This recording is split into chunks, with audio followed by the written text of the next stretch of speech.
What is Cafe Mocha? Cafe Mocha is experts, celebrities. What's up? This is Belle Biv DeVoe. Yours truly, Idris Elba. This is Fantasia. This is In Vogue. This is India Ari. So much more. All from a woman's perspective. What flavor are you, baby? This is Cafe Mocha.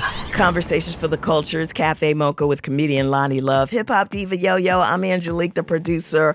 If you're not watching Roy Wood Jr., at his show, Have I Got News for You, you're missing out. He's got a great show, a new book, and he's here to talk about them both. The line, he is very well versed in books about some of our favorite music legends, Bob Marley, Aaliyah, Halle Berry, who isn't a music legend, but a legend. He did a documentary on James Brown. Joining us right now, he's gotten into a different kind of field right now. His name is CJ Farley. Hi, CJ. What's up?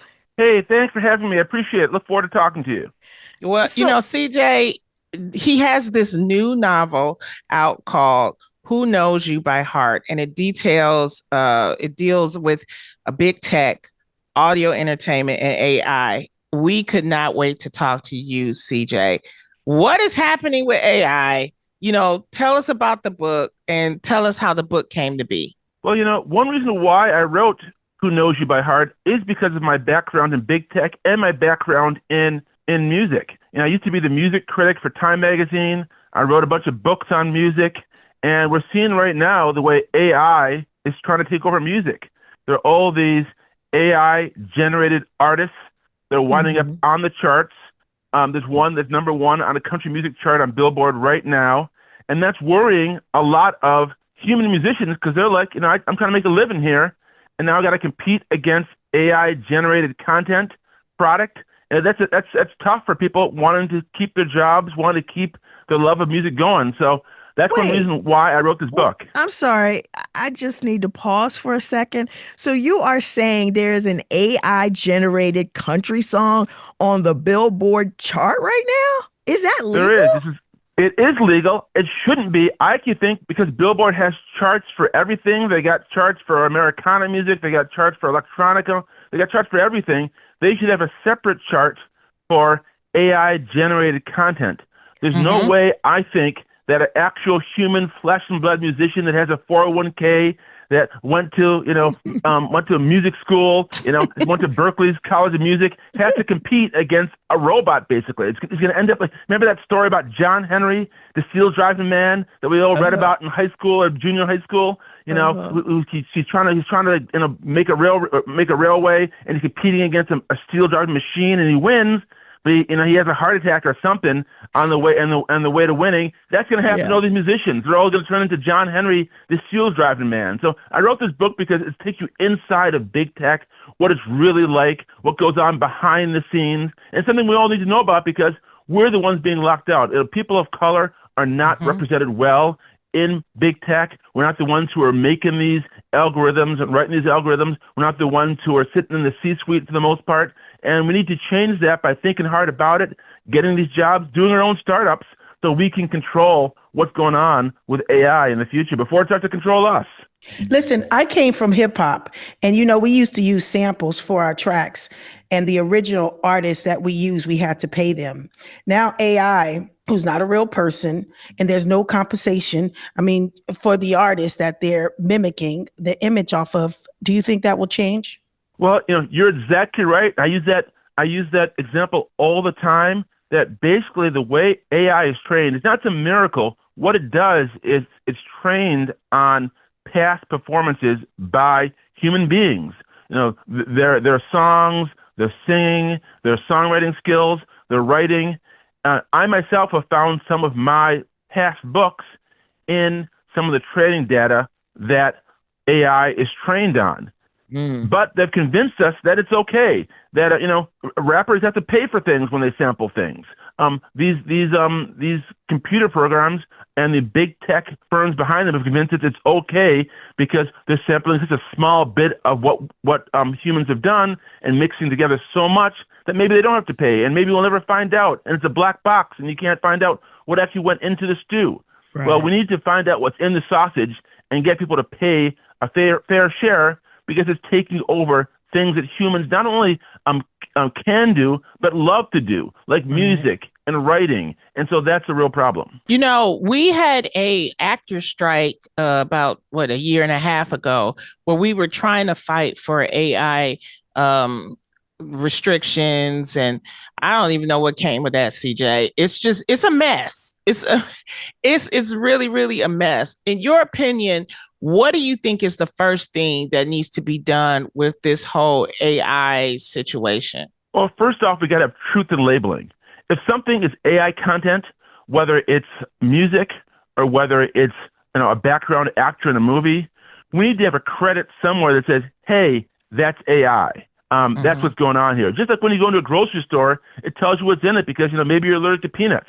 Well, human beings are almost allergic to. We're allergic to AI. If you're an artist, you should be allergic to AI, and you got to know before you ingest it. So we got to know what we're dealing with here. Two, I think we got to make more public the kind of hiring data that some of these big tech companies have.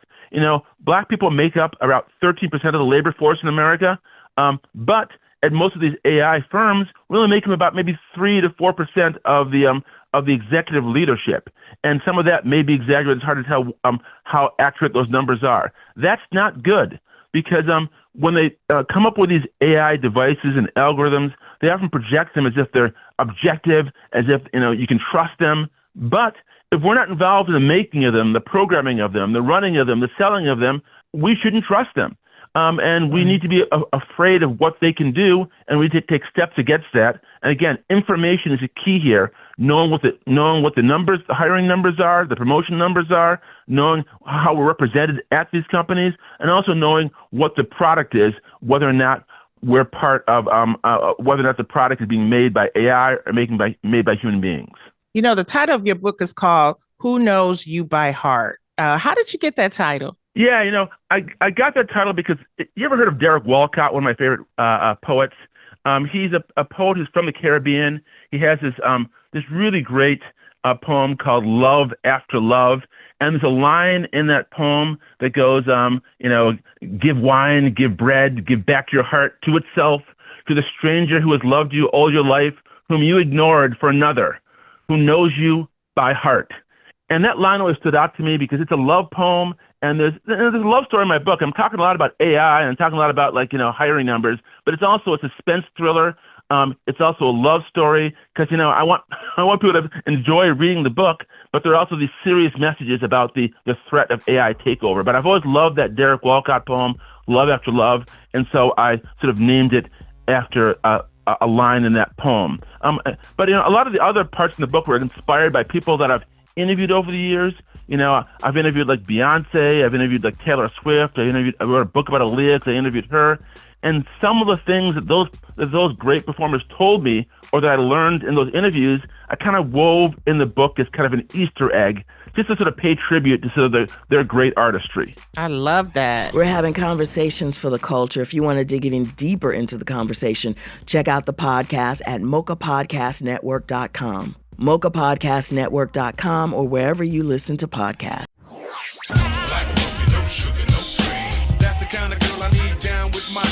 Standing in solidarity from a woman's perspective. It's Cafe Mocha. It's Cafe Mocha on the line. He's my brother. He's so hilarious. He is an Emmy Award-winning writer and producer, former Daily Show correspondent, and now he has his own show on CNN, and he has a new memoir out. It's Roy Woods Jr. Hey, Roy, how you doing? How you been? Greetings and blessings, and we love it. Yeah, it's a blessing to be in the building.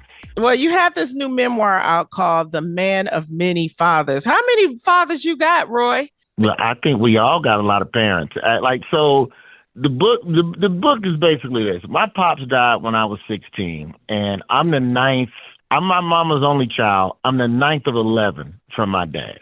Wow. So you already know what type of pops I got. I got kind of, he was in and out. When he was here, but when he wasn't. And so it leaves a lot of gaps in your upbringing. But I think if you really sit back and look at your life, at least as a man, I found kernels of seeds, knowledge planted in me from other men I met along the way. And so, the book is just, stories of how I got certain values from people other than my pops. So my pops was in there, of course. And it was me and my mom until the fourth grade when my dad came back in the picture. So she's in there, of course. And of course, there are women in my life. But for me, having my mom and being blessed enough to have a mom that was there 24/7, I found myself gravitating towards men, just subliminally looking for mentorship and guidance. So the book is, is that, because Lonnie, you know how it is on the road. Somebody can give you advice or you can observe bad advice and go, I'm not going to do that. And that's still technically advice, is it not? That's true. That is true.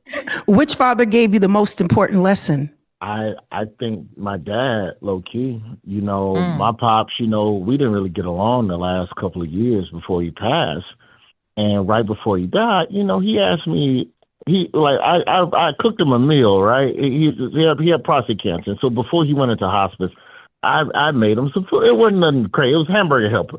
I ain't even sure if you're supposed to be eating that on cancer, but I gave him some head. That's what I knew how to cook. So I made the Negro some hamburger helper. He took 2 bites over the course of 3 hours. He looked at the plate. He goes, I did all right, didn't I? I thought, yeah, you did the best you could. And he smiled. And it wasn't until the funeral that I realized he was never asking me about the food. He was asking me my opinion of how he did as a father. And I let him off the hook. And, I feel like I was 16. I didn't peep game. I didn't understand the depth of the question. I didn't see that how did I do was never about, did I do a good job eating the food? The man was saying goodbye to me. And for me, the lesson in that was, I have a 9-year-old and I keep an open line of communication with him on a regular basis. Now, we can't give our kids places and windows to disrespect us, but we can give them the opportunity to say, hey, I like when you do this. I don't like when you do that.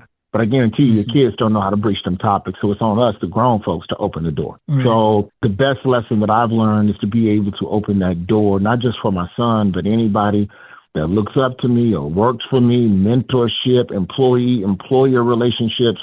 We have to give people an opportunity to give us a little bit of a critique, and your ego might not like it. I don't like it when my son was like, yeah, you be snoring loud and sometimes you yell too much. I'm yelling because you be doing something that made me yelling. But you know what? If you don't want me yelling, let me figure out how to change my response, and then let me critique you, because it also gives you an opportunity to put a mirror up to the child as well. So for me, there's that.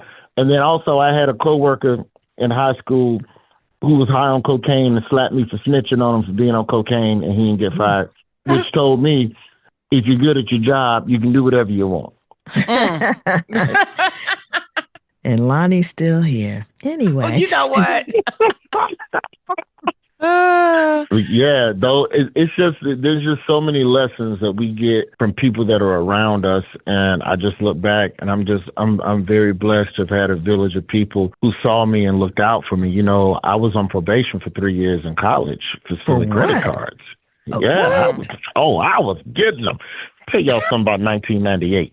Okay. Y'all forget when pay at the pump first started in the late 90s, when you first could use your credit card at the gas pump, they would give you a receipt with your whole credit card number on it and your full name. It wasn't none of this XXX-XA. No, it was your whole card number and your name as it appeared on the card. And we would drive around Tallahassee, snatch them little dangling pieces of paper off gas pumps, order pizzas, and then sell them for half price on campus. Do you understand? You're on the campus of a black college on a weeknight at 11 o'clock at night, and I got fresh Pizza Hut. Fresh. That was the come up back then, though. People don't realize. I was a kingpin. I made more money than the boys selling weed in the dorms. See? Off pizza. Yep. And so we did that for a while, and I had a work study at the campus post office, and I was a mail sorter, and, they mailed the credit cards already active back in those days. So that's how we got caught. I stole a credit card out the mail that I was sorting, and that ended up being, the end of everything for me. Wow. So, but you just got probation. So I did 3 years.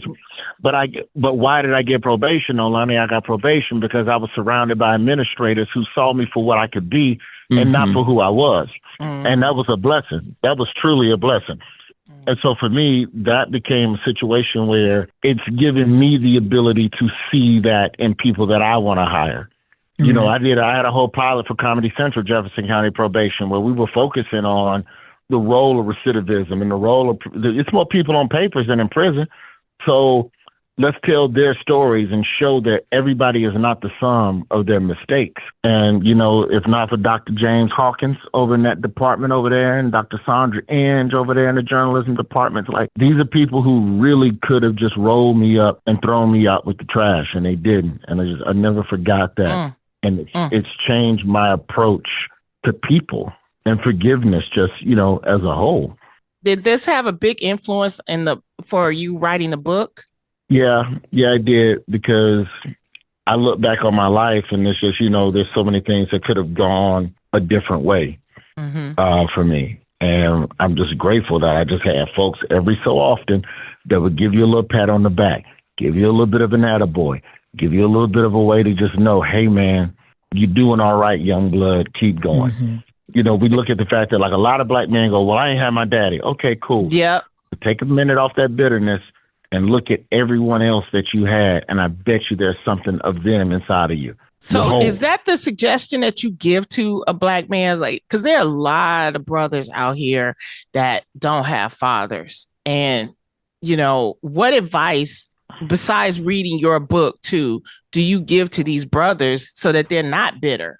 I think you have to be what you did not have. And the problem is that you're trying to be something that you were never trained to be, which is a good man. And you never had an example of it. And I think that you have to lean on your spirituality and what feels right. And whatever your code of morals is, whatever your code of ethics is, there's something in there that's beneficial to your child. I don't care if you came up in corporate America and you ain't got no daddy, or if you came up in the streets. There's still code in the streets. There's still mentorship in the streets. It may be ill-guided in the things that you're doing to make money, but in the terms of keeping your word and things of that regard, I think it's very important to look at that. I think the other thing with the book that I found interesting, that it didn't make sense to me until a woman told me at the meet and greet in Chicago, my mom moved back in with my pops, so I would have a man in the house to knock my head off when I start wilding out.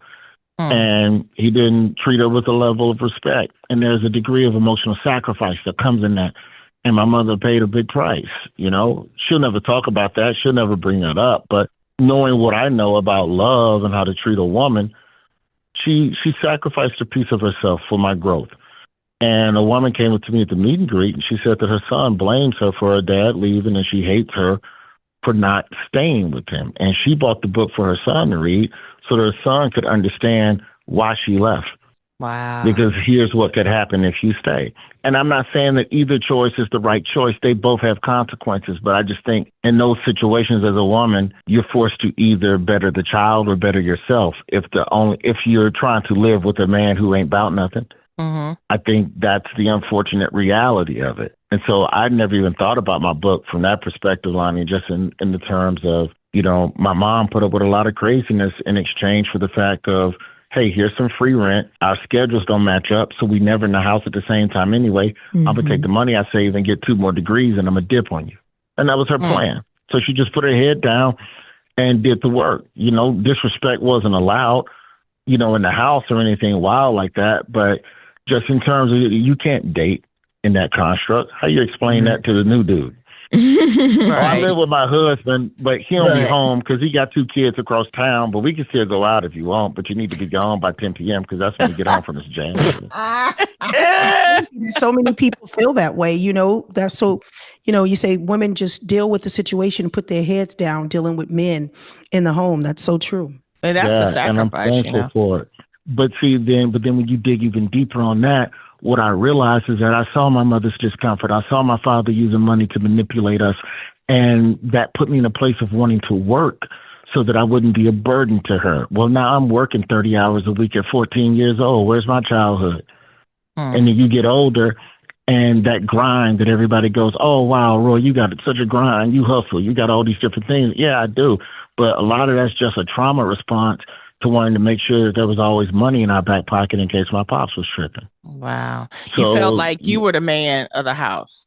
To a degree, yeah. To a degree. It wasn't so much I'm going to take care of the bills as much as it was, hey, mama, don't worry about me in school clothes. I got it. Where you get it from? Don't worry about it. I messed around and went to summer school on purpose one year because I knew that's an extra $80 a week selling candy. Let me go and make this D in U.S. history right quick. I'll make it back this summer. I get to see. I love it. It's Cafe Mocha talking to Roy Woods Jr., comedian. His new book is titled The Man of Many Fathers, Life Lessons Disguised as a Memoir. How did you get into comedy, Roy? So when I got arrested and I was on probation and got suspended from school, that's when I started traveling.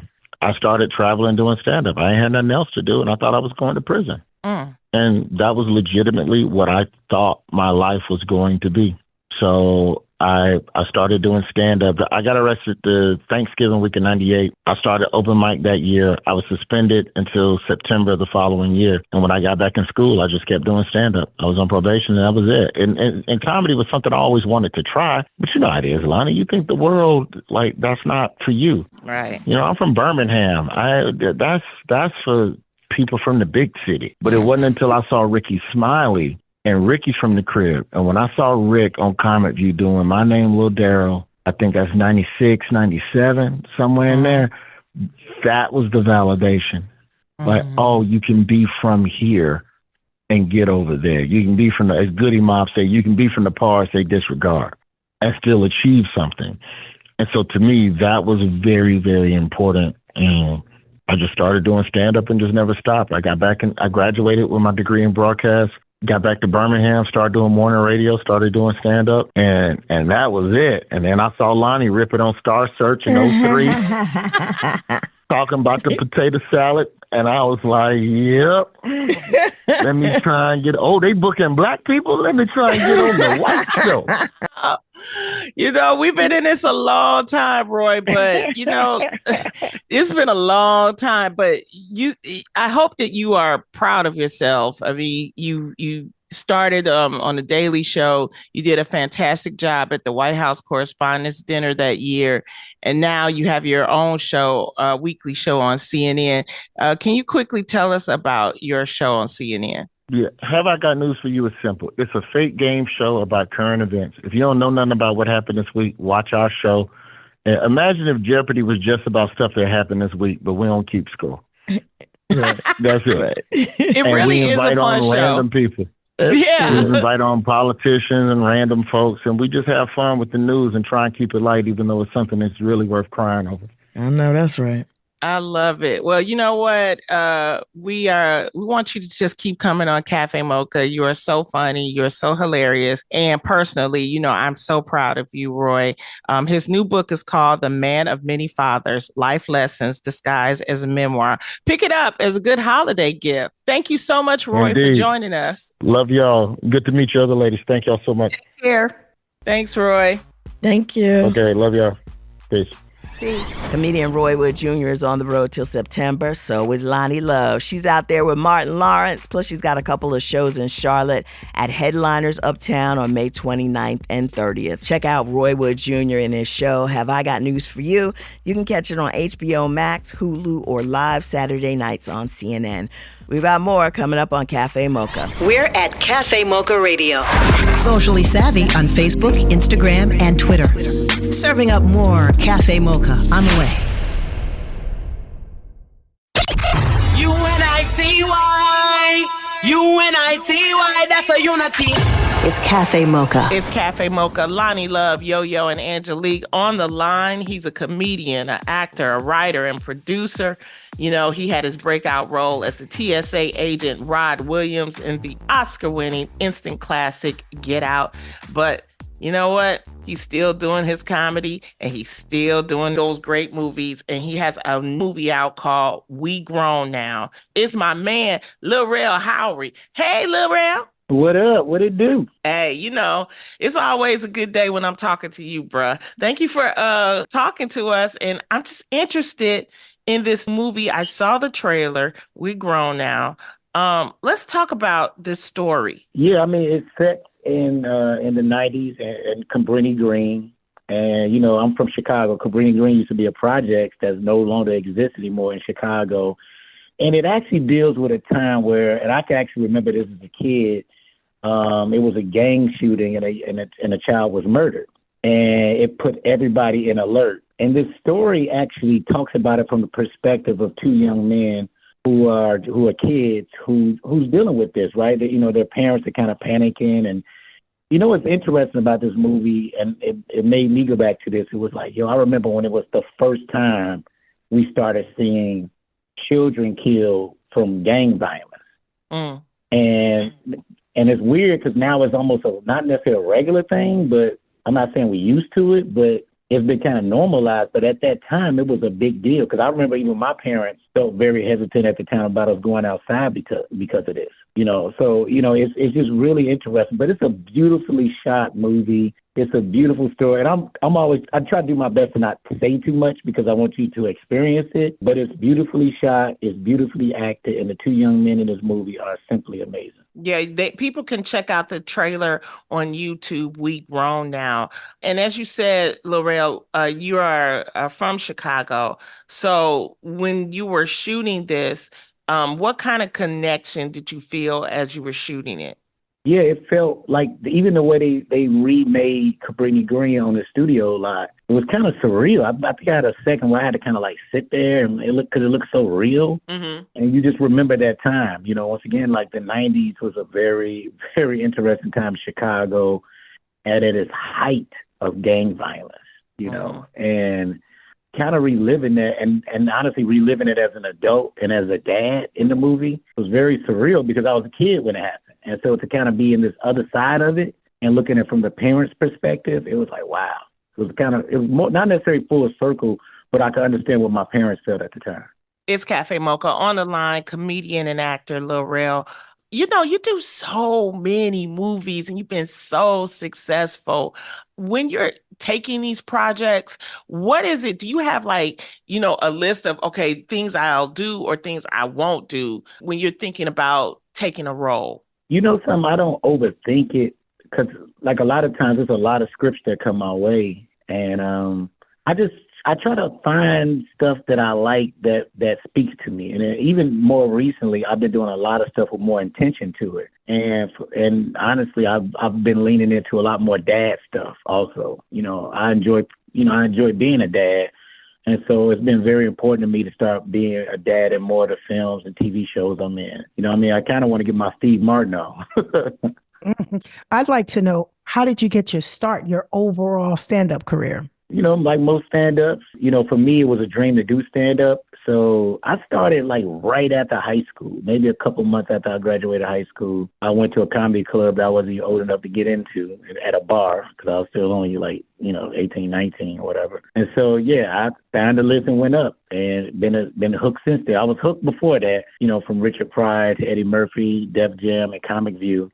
And then by the time I hit the stage, I don't even remember how I did the first night I went up. I think I could have bombed, to be quite honest with you. But I don't know, because I was just happy to be on stage telling my jokes. It's Cafe Mocha on the line. We're talking to Lil Rel. You were on Club Shay Shay. Everybody's going on Club Shay Shay. How was your experience, Lil Rel, on there?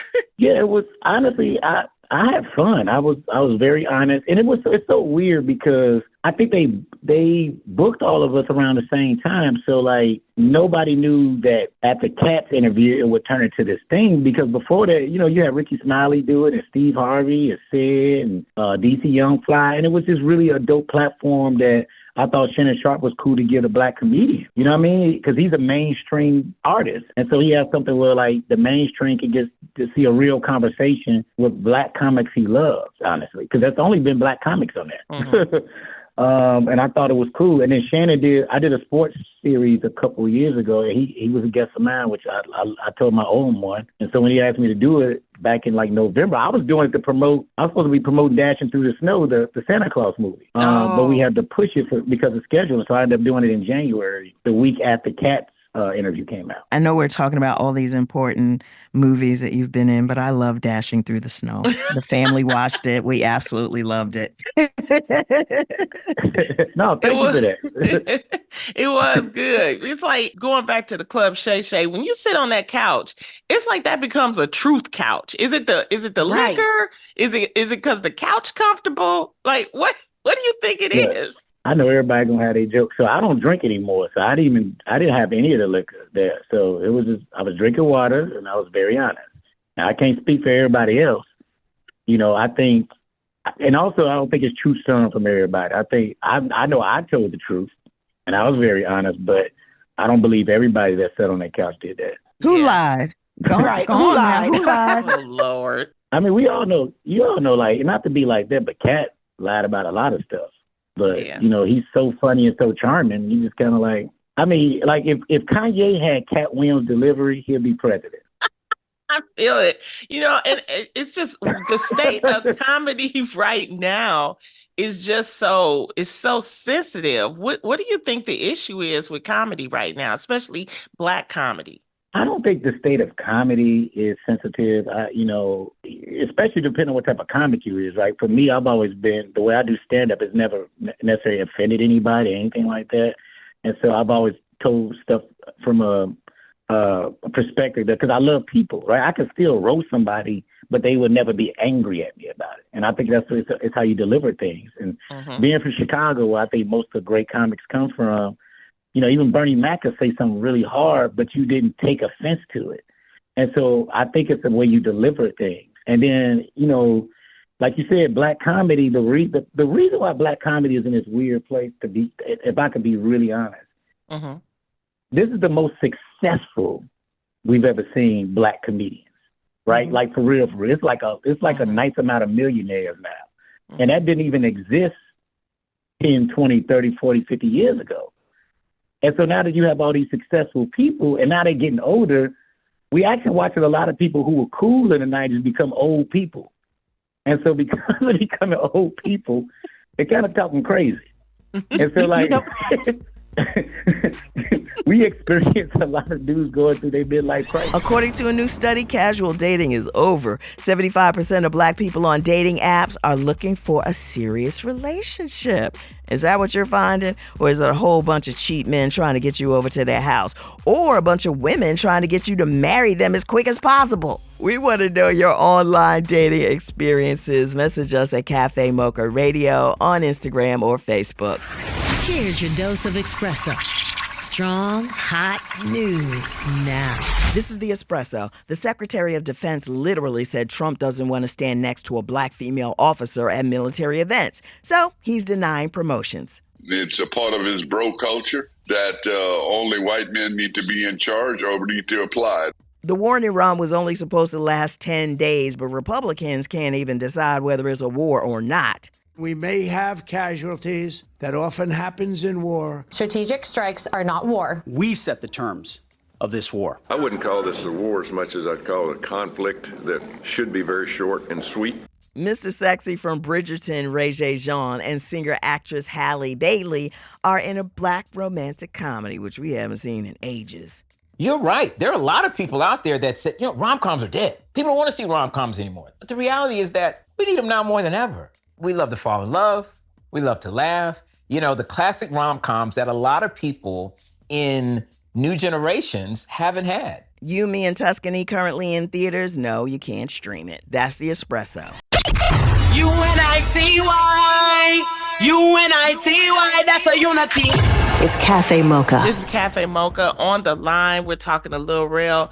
Lil Rel, you got engaged to your girlfriend. That's my girl, Donnella Lane, at the Beyonce show. But it was something happened. Can we talk about this? I told you the story probably about 3 times. But it's so funny because I had it all kind of not planned out. I planned it all in one day. But I had to go to the bathroom before the proposal because this dude spilled. Everybody be so hyped at these concerts. The dude kept spilling his drink on me. He kept doing it the whole concert. And I get it because Beyonce be lit. So everybody, energy, they doing all this stuff. And so, like, people be just hyped, So I'm like, I'm going to go wipe my jacket off. And I've been waiting the whole time for a song to be played that Miss Tina told me that when Beyonce does a song, it's a good time to propose. I'll let Beyonce know, whatever. And I was like, all right, as soon as I went to the bathroom, that's when she started singing it, and I just started screaming. I was like, you got to be kidding me. And I tried to finish as quick as I could because I'm 40-something, And I got out, and, and I ran back, and then I couldn't find my seat. Because for some reason, I forgot where the seat was. I was panicking, and I ain't never been no panicking person like that. So I can't find a seat. I'm like, what was she sitting there? I thought she moved the crowd because, she kept having people do stuff all kinds. I'm like, did she have the crowd to move? And so I had to go back, retrace my steps, find a seat, and Beyonce's letting the song go longer than it was supposed to, and she literally, only I know the face she made was at me. I'm like, I know she's so irritated with me. And so, I ended up finding a seat. I could see the cameraman sweating, just waiting. And I did it. And as soon as I went down, your shoes untied. I'm like, no, I'm trying to propose to you. And and that's when it happened. And it's so funny. I paid all that money for those tickets. She was like, all right, we can leave. I was like, what? Like, no, we ain't going nowhere. We're about to finish this whole show. I love it. And you guys have a date yet, or anything? You know something? I keep telling people this. We might just pop up married soon. Mm-hmm. I'm like, wait, when it happen? And just throw. This is what I would like to do. And at the end of the day, it's whatever she wants to do. We've both been married before, but the first time she got married, she didn't have a real wedding. So she kind of wants that. Yeah. But at the same time, for me, it's like, look, let's just get married and throw 3 parties. Three? Why 3? One in Chicago, one in Mississippi, one in Chicago, one in LA. And it is what it is. I love that. He'll still save some money. He'll save a lot of money doing it that way. And you'll remember it. She can wear 3 white dresses. We should celebrate wedding anniversaries like weddings to me. I think we got it all wrong with celebrating, making a wedding a big deal, and it's like we're not sure if it's gonna last. I think it's a bigger celebration when you like, okay, it's been a couple years. Let's get you a white dress. Let's everybody. Let's do it big because we survived. Definitely. Want a little more of our flavor? Stay right there. It's Cafe Mocha. It's Cafe Mocha on the line, Lil Rel. And you have another movie, Harold and the Purple Crayon. Let's talk about that real quick. So I screened it for my family, and they absolutely loved it. It's such a great family film. So kids are going to love it. I think parents are going to love it. And I'm not even just saying that. I try to be as honest as I can about the stuff I do. And I'm telling you, it's really good. And I'm very proud of it. I love any movie I can show to my whole family. And that's what this movie is, that I think people are going to enjoy. I can't wait to see how people react to it this summer. And as we close, Lil Rel, you're doing so many great things and you've been in so many great projects. When you were starting out in comedy, did you ever think your career would blossom the way it's blossoming? I always believed the vision that God showed me about myself, but it wasn't specific, right? It was just like I could only feel and see that I'm gonna do what I love to do. Now, did I envision all the other things that came with it? No, and that's what makes it beautiful. I love that I can't guess how I'm gonna be blessed. You know what I'm saying? Because it gives me a chance to really experience it. And so, when I see myself on a poster or a trailer, or even I remember when my son did Uncle Drew, and we was at the CinemaCon in Vegas, and they didn't tell me he was in the trailer. And so he popped up in the trailer, and I just started bawling. Because it made me think about oh my God, he was born way too early, and they told us this and that. Look at this kid on the big screen. Wow. And so, that's another thing too. I didn't see that coming, right? I'm having so much fun with what I love what I do. From the movies, even just stand up, being able to shoot my special at the Chicago Theater, that was surreal. So I just keep wanting to create moments like that for myself. I'm about to direct my first film, and that's going to be a whole nother layer of my career that I'm excited about. So I didn't predict any of the stuff I'm doing now, but it makes me excited that I get a chance to do what Steven Spielberg and George Lucas did by directing and things like that. You know what I mean? Mm-hmm. And so it's surreal. I still pinch myself, but I love what I do. Well, the movie We Grown Now comes out, Harold and the Purple Crayon. Thank you so much for your time, Lil Rel, stepping into Cafe Mocha. I love you, bruh. Love you too. Love y'all. Thank you. Yes, thank you so much. That's the show, but we want you to weigh in on the latest study about internet dating. Apparently, 75% of us are looking for intentional, serious relationships. Is that what you're finding? We want to know. DM us on Instagram or Facebook at Cafe Mocha Radio. Cafe Mocha is a production of Miles Ahead Broadcasting in partnership with Super Radio. Executive producer Sheila Eldridge. For comments, booking, or more information, visit cafemocharadio.com.